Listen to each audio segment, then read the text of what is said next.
요한복음 21장 9절부터 14절을 준비를 했습니다. 세 번역으로 준비를 했어요.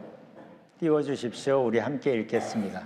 사실 이 본문은 전에도 우리가 나눈 적이 있습니다. 근데 저 나름으로 이 마지막으로 여러분께 강조하고 싶은 메시지이기 때문에 이 본문을 다시 정했습니다. 이 내용을 생각하시면서 우리 함께 봉독합니다. 제자들이 호숫가에 닿아 땅에 내리니 숯불이 피워져 있는 것이 보였습니다. 불 위에는 생선이 놓여 있었고 빵도 있었습니다. 그때 예수님께서 너희가 방금 전에 잡은 생선을 가지고 오너라 하고 말씀하였습니다. 시몬 베드로가 배에 올라가 그물을 호숫가로 끌어당겼습니다. 그물은 큰 물고기로 가득했습니다. 153마리나 되었습니다. 고기가 그렇게 많았는데도 그물은 찢어지지 않았습니다. 예수님께서 그들에게 와서 아침 식사를 하여라 하고 말씀하셨지만 제자들은 그분이 주님이신 줄 알았기 때문에 제자들 중에 감히 라고 묻는 사람이 없었습니다. 예수님께서는 가셔서 빵을 가져다가 제자들에게 주셨고 생선도 주셨습니다.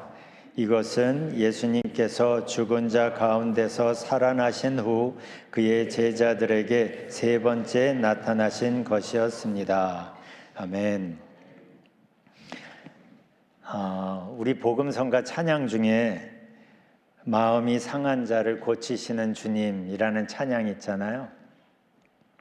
제 친구 목사님네 교회에서 이 찬양을 하는데 파워포인트로 저희 교회처럼 이제 가사를 이렇게 띄우는데 띄어쓰기를 실수를 해서 마음 이상한 자를 고치시는 주님 이렇게 저렇게 나와야 되는데 마음 이상한 자를 고치시는 주님 이렇게 띄워졌대요. 이 목사님이 부르면서 그래 저것도 맞네 그러면서 불렀다는 얘기를 들었어요. 마음 상한 자든지 마음이 이상한 자든지 간에 예수님은 우리를 찾아오신 이유가 분명합니다. 회복이에요. 회복. 요한복음 1장을 보면 죄로 어두워진, 그래서 죄에 눌린 이 세상의 상태를 어둠이라고 표현하고 있는데 그 어두운 세상 속으로 예수님이 빛으로 찾아오셨다고 선포하듯 이야기하죠. 왜 찾아오셨어요? 거기서부터 회복의 변화를 예수님께서 시작하신 겁니다. 그렇게 복음이 시작이 됐는데 예수님의 십자가 사건이 있고 부활 사건이 있었던 그 무렵에도 그 비슷한 부분이 이렇게 오버랩되는 부분이 있어요. 무슨 얘기냐 하면 죽은 사람이 다시 살아났다는 건 예나 지금이나 믿기가 쉽지 않습니다. 당연히 예수님의 제자들도 마찬가지였어요. 요한복음 20장을 보면 베드로와 요한은 막달라 마리아에게서 예수님의 빈 무덤 이야기를 듣습니다. 그래서 이 둘이 직접 무덤까지 뛰어가서 빈 무덤을 확인을 하죠. 그래도 그 누구도 예수님이 부활하셨구나 라고 생각하는 사람 없었어요. 참 희한한 일이네 놀라기만 했습니다. 그리고 얼마 후에 막달라 마리아에게서 자기가 부활하신 예수님을 만났다는 얘기를 또 들었습니다. 그런데도 여전히 믿지 못했어요. 저는 요한복음 20장을 이렇게 쭉 읽어가면서 많은 생각을 하게 되었어요. 시간적으로 보면 지금 이 요한복음 20장은 예수님이 부활하신 그 다음 바로 다음에 이어지는 사건들이거든요. 예수님은 이미 부활하신 상태예요. 시간적으로 보면 부활은 이미 벌어졌습니다. 그런데 그들은 예수님의 부활 소식은 들었는데 믿지 못했어요. 그러니까 들었지만 믿지 못하니까 그들은 여전히 부활과 상관없는 사람이었어요. 그걸 어떻게 알 수 있냐면 19절을 보면 제자들은 유대 사람들이 무서워서 문을 모두 닫아 걸고 있었다.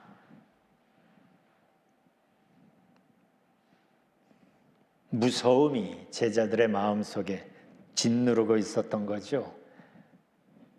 지금도 마찬가지입니다. 부활하신 예수님 얘기 많이들 합니다. 그런데 그 중에서 부활하신 예수님을 믿는 사람들은 부활을, 그리고 부활의 생명력이 만드는 그 변화를 경험합니다. 그래서 누구든지 그리스도 안에 있으면 새로운 피조물이라 라는 그 말씀을 경험으로 알게 됩니다. 주 안의 기쁨 누림으로 마음의 풍랑이 잔잔하니 하는 이 고백이 뭘 말하는지를 알게 되는 거예요. 그런데 똑같이 부활하신 예수님 이야기를 듣기는 했는데 믿지 못하는 사람들은 여전히 두려움 그 영향 아래 있습니다. 왜요? 부활의 영향과 연결이 되지 못한 거예요. 예수님의 부활이 지식적으로 정보로만 알고 있었던 거죠. 이게 달라요. 똑같이 예수님의 부활 소식을 들었음에도 불구하고 그 부활을 믿고 그 부활의 영향력에 동참하는 사람이 있는 반면에 생각과 마음과 삶은 여전히 두려움으로, 염려로, 이런저런 문제에 짓눌려서 살아가는 사람들이 있습니다. 예나 지금이나. 그래서 우리는 점검해 봐야 합니다. 나는 어느 쪽인지. 그런데 여기서 중요한 게 있습니다. 예수님의 부활을 믿지 못하고 그래서 여전히 두려움에 눌려 숨어 있는 제자들에게 예수님께서 다시 찾아갔다는 사실이에요. 저는 이게 복음만큼이나 익사이링합니다. 어쩌면 이게 복음이에요. 어둠 속으로 오시면서 복음이 시작이 되었잖아요. 그런데 부활 소식을 들었는데도 여전히 부활을 믿지 못해서 부활과 상관없이 두려움 안에서 살아가는 제자들에게 예수님이 다시 찾아가십니다. 이 어두운 세상에 찾아오신 것처럼 여전히 부활과 상관없이 살아가는 제자들에게 예수님이 찾아가세요. 이게 하나님의 마음이잖아요. 그게 19절입니다. 같은 날 저녁에 제자들이 함께 모여 있었습니다. 제자들은 유대인들이 두려워 문을 꼭 잠갔습니다. 그곳에 예수님께서 오셔서 그들 가운데 서서 말씀하셨습니다. 너희에게 평강이 있을지어다. 전에도 말씀드렸죠. 여기서 말하는 평강은 감정적인 어떤 상태를 말하는 게 아니라 하나님이 계시면 하나님의 임재의 결과에서 나오는 거예요. 평강은. 예수님이 거기에 계시니까 평강이 있을지어다 하시는 거예요. 상상해 보세요. 그 장면을. 제자들이 얼마나 놀랐을까요? 우리는 그 전 스토리를 알잖아요. 제자들 대부분은 예수님이 체포되실 때 도망갔습니다.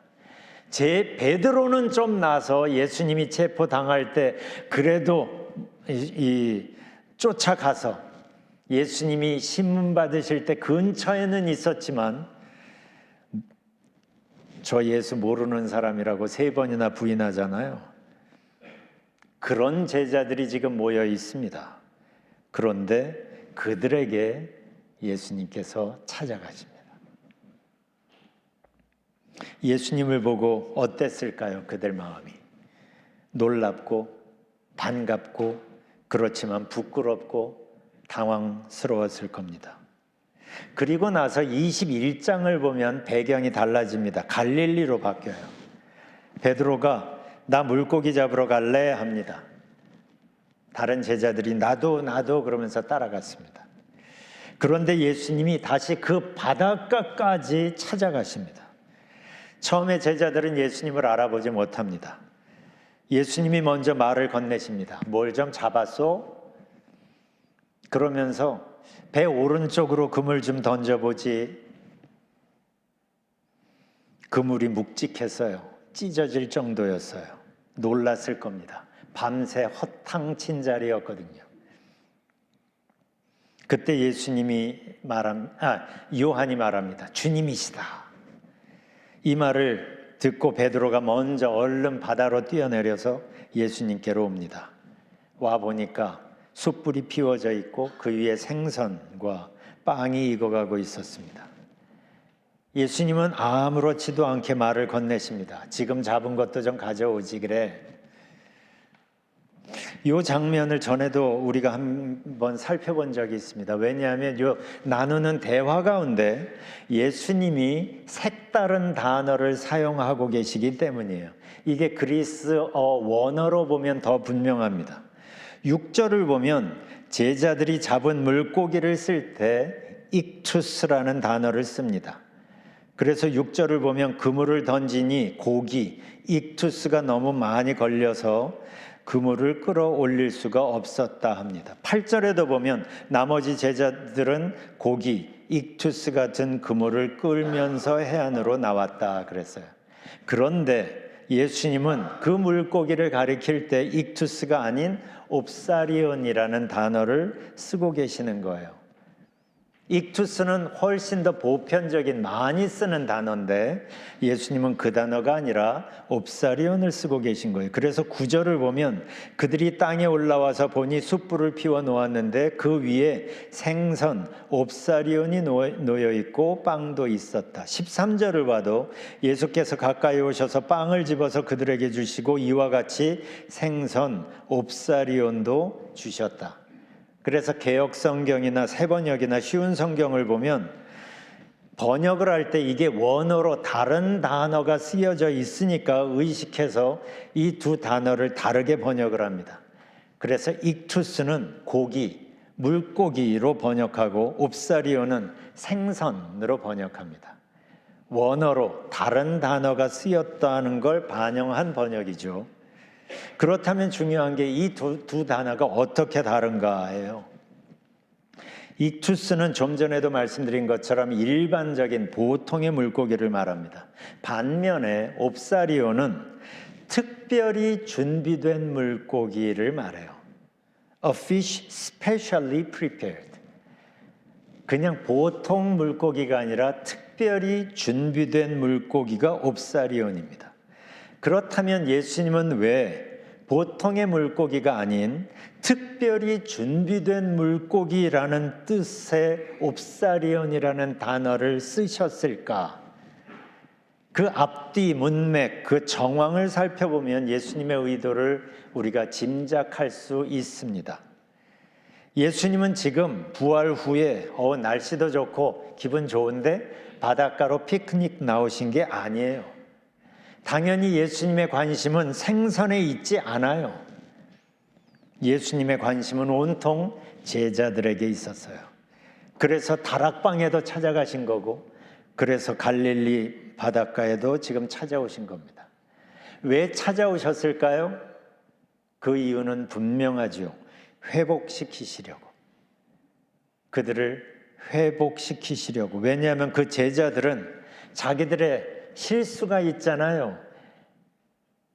예수님 체포될 때 다 도망갔던, 그리고 예수님의 부활을 소식을 듣고도 처음에 믿지 못했던, 그게 죄송스럽고 그래서 두려움에 짓눌려서 살아가는 그 모습이 부끄러웠을 겁니다. 그런데 그거는 제자들의 입장이고 그래서 한없이 부끄럽고 마음이, 그런데 예수님은 그런 게 중요하지 않았습니다. 그들이 제대로 믿지 못하는 게 안쓰러울 뿐이고 두려움에 눌려있는 그들이 안타까울 뿐인 거예요. 그래서 그들을 찾아가신 겁니다. 그들을 회복시켜 주시려고. 그들에게 허물과 실수가 있었던 것은 사실이지만 그러나 그거보다 훨씬 더 중요한 것, 그거보다 훨씬 더 무게 있게 다가오는 진리가 뭐냐면 하나님 앞에서 그들이 얼마나 귀한 존재인지를 알려주고 싶으신 거예요.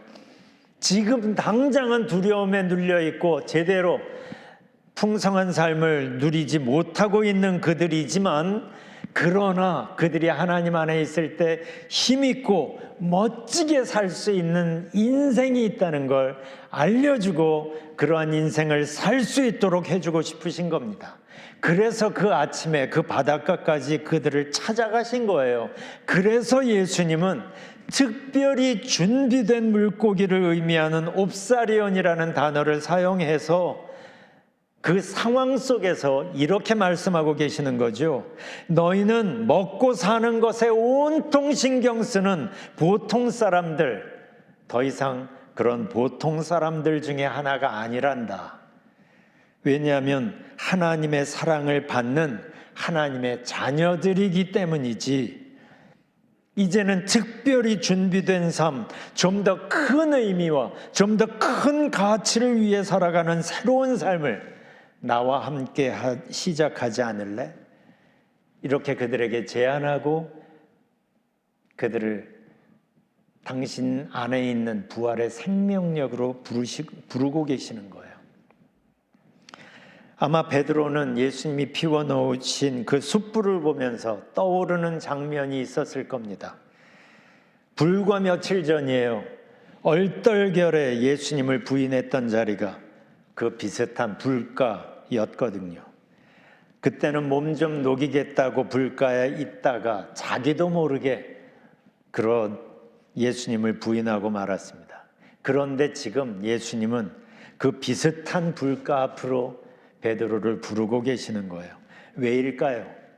속상하고 안 좋았던 이미지를 베드로 안에 있는 불가만 보면 떠오르는 그 속상하고 안 좋았던 이미지를 감사하고 기쁜 의미로 덮어주고 회복시키기 위하여. 그래서 이제는 이러한 숯불, 이러한 불가만 보면 예수님의 사랑을 느낄 수 있게 하시려고 지금 부르시는 겁니다. 그러는 사이에 제자들이 모여들었습니다. 12절을 보면 예수님이 그들에게 와서 아침 식사를 해라 라고 말씀하십니다. 그런데 주변으로 그 가까이 오는 사람이 없었어요. 그래서 13절을 보면 예수님께서는 가셔서, 제자들이 오지 못하니까 가셔서 빵을 가져다가 제자들에게 주셨고 생선, 옵사리온도 주셨습니다.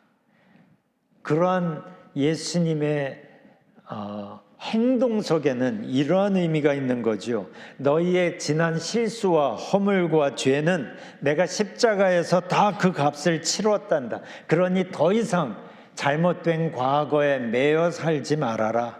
이제는 이 옵사리온처럼 귀하게 구별된 하나님의 자녀로 나와 함께 새로운 삶을 다시 시작하자. 그들을 회복시키시고 예수님 안에서 가능한 새로운 삶으로 그들을 부르고 계시는 거예요. 그리고 바로 그 부르심은 우리에게도 지금 이어지고 있는 겁니다. 익투스 같이 생존을 위해 애쓰는 우리들에게 예수님은 말씀하십니다. 옵사리온 같은 좀 더 의미 있고 좀 더 가치 있는 삶이 있다고.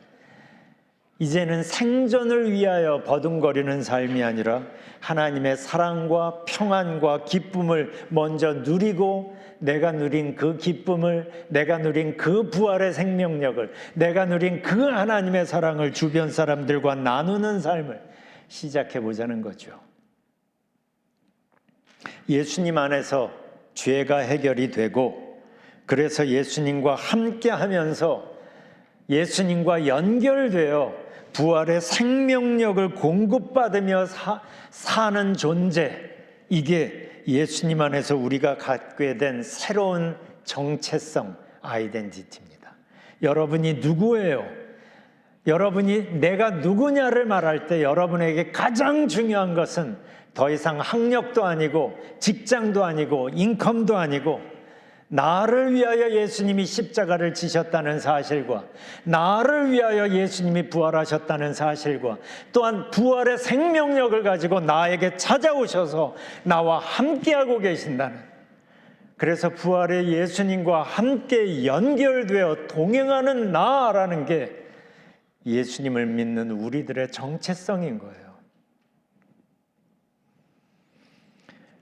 식사 후에 예수님이 베드로에게 따로 말씀하시죠. 따로 질문하시죠. 네가 나를 사랑하느냐? 3번씩이나 네가 나를 사랑하느냐? 마치 베드로가 예수님을 부인했던 그 3번처럼 네가 나를 사랑하느냐? 사실 예수님은 우리 속 깊은 곳까지 다 아시잖아요. 몰라서 물으시는 게 아닙니다. 확인해 보려고 물으시는 게 아닙니다. 베드로가 예수님을 얼떨결에 부인한 후에 얼마나 고민하고 있는지, 얼마나 후회하며 자책하고 있는지 아셨던 거죠. 그래서 예수님은 그 베드로에게 그의 속마음을 표현할 수 있는, 그 속마음 속에 담겨있는 예수님을 사랑하는 그 마음을 표현할 기회를 주시는 겁니다. 예수님을 부인했던 그 속상하고 안타까운 기억을 예수님께 사랑한다고 고백하면서 그 마음을 덮어버리는 거죠.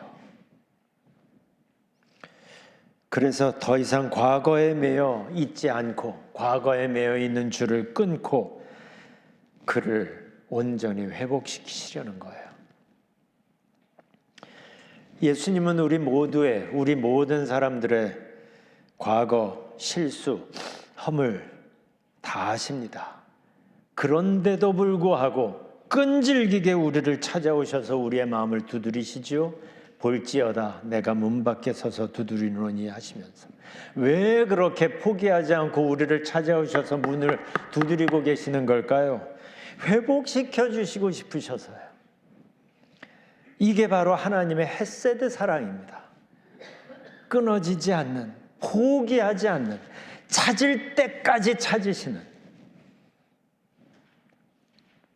그래서 우리가 이 예수님과 함께 하면서 그분의 부활의 생명력을 공급받아서 그분과 함께, 그분 안에서 특별하고 귀한 삶을 우리는 살아갈 수 있는 거예요. 그걸 선포한 게 이 부활절입니다. 이제는 생존을 위해서 애쓰고 몸부림치는 익투스 같은 인생이 더 이상 아니라 하나님의 사랑 안에, 하나님의 평안 안에, 하나님의 생명력 안에서 그것을 내가 누리고 맛보고 또한 그것을 전하는 옵사리온의 삶을 시작할 수 있는 거예요. 예수님 안에 있을 때 바로 그게 가능하다는 걸 보여주는 게 사도행전 아닙니까? 우리가 알고 있는 그 부족한, 그 허물 많은 예수님을 버리고 자기 혼자 살겠다고 버렸던 그 제자들이, 그러나 예수님이 다시 찾아오셔서 그들의 마음을 만지시고 그래서 예수님 안에서 그들이 옵사리온의 인생으로 바뀌었을 때 어떤 삶을 살았는지를 우리는 사도행전에서 볼 수 있는 거예요. 그들은 DNA부터 우리와 아주 다른 특별한 신앙인이 아니었잖아요. 복음서를 보면.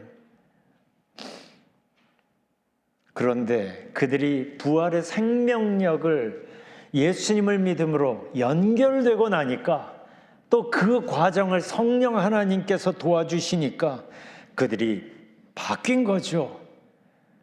그들 하나하나를 바꾸신 그 큰 변화의 능력을 가지고 교회사를 통하여 수많은 사람들을 바꾸신 하나님의 그 경력 많은 능력의 손길을 가지고 지금은 우리들에게 찾아오시는 거예요. 그리고 우리들의 마음을 두드리시는 거예요.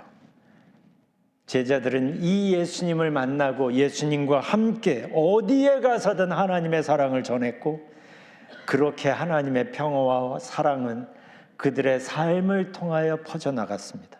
핍박과 순교도 그들을 멈추게 할 수 없었습니다. 왜냐하면 그거보다 훨씬 더 큰 소망을 그들은 품고 있었기 때문이죠.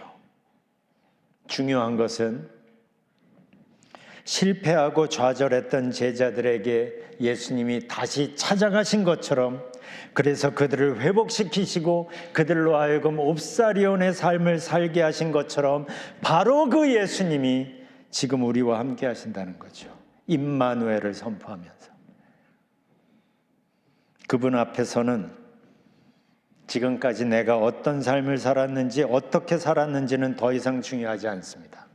부활의 생명을 가진 그분께서 우리 한 사람 한 사람을 향하여 부르시기 때문이에요.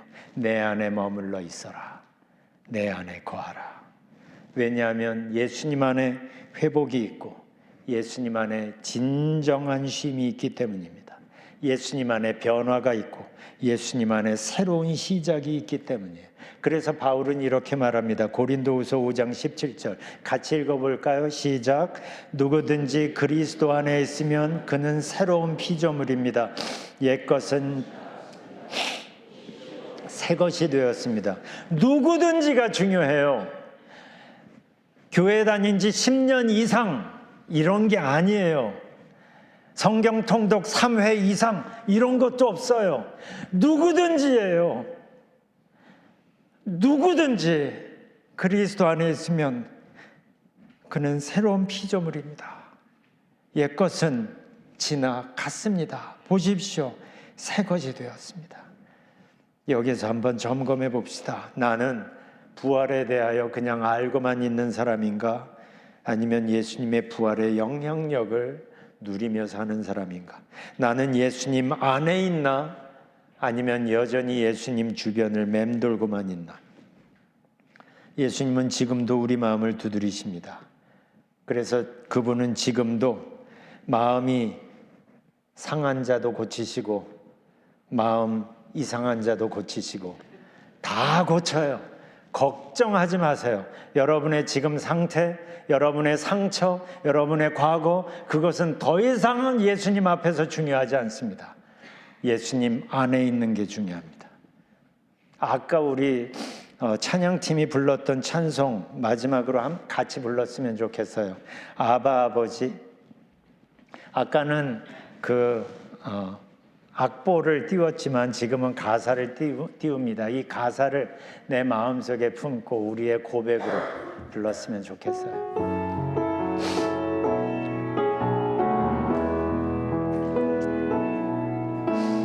아바 아버지, 아바 아버지, 나를 안으시고 바라보시는 아바 아버지, 아바 아버지, 아바 아버지, 나를 도우시고 힘주시는 주는 내 마음을 고치시고 주는 내 마음을 고치시고 아멘. 볼 수 없는 상처 만지시네 아멘.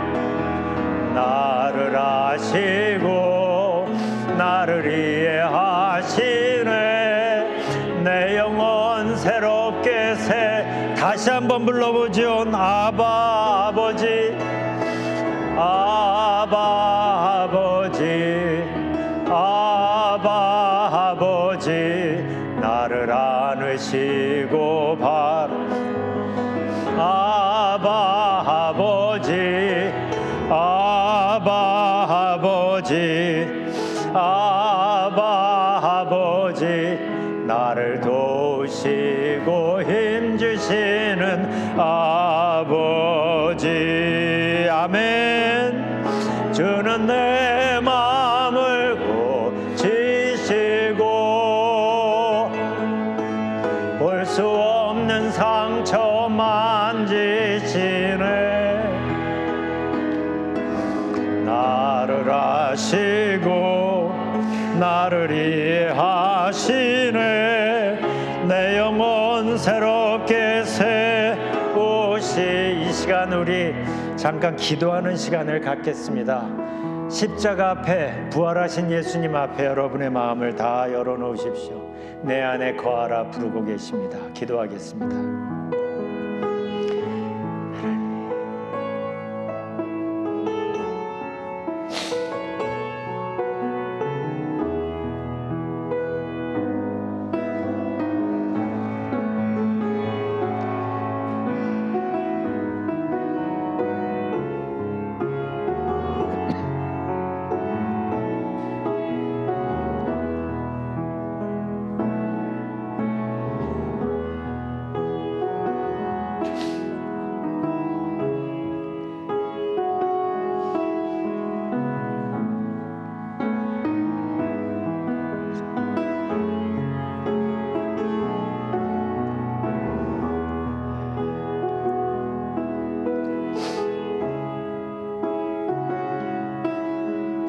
우리 모두 일어나셔서 마지막 한 번 더 하고 축도하겠습니다. 아바 아버지, 우리의 고백으로 부르시죠. 아바 아버지, 아바 아버지, 나를 안으시고 바라보시는 아바 아버지, 아버지, 아바 아버지,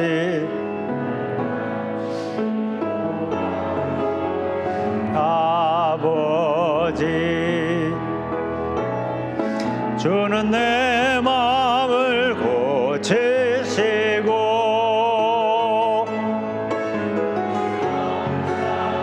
만지시네. 나를 아시고 나를 이해하시네.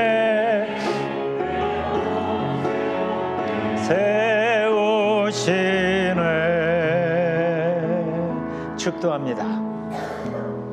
이제는 우리 주 예수 그리스도의 은혜와 하나님 아버지의 넉넉하신 사랑과 성령님의 감동, 감화, 역사, 내재하심이 여기에서 하나님을 아버지라고 부르는 하나님의 귀한 백성들 한 사람 한 사람 위에, 아주 어린 아이들부터 우리 할머니, 할아버지들까지 우리 한 사람 한 사람 머리 위에 하나님을 생각하며 부활의 예수님과 동행하기로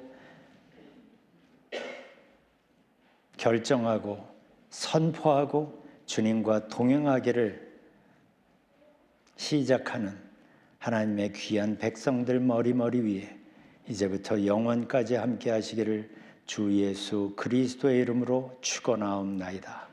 아멘.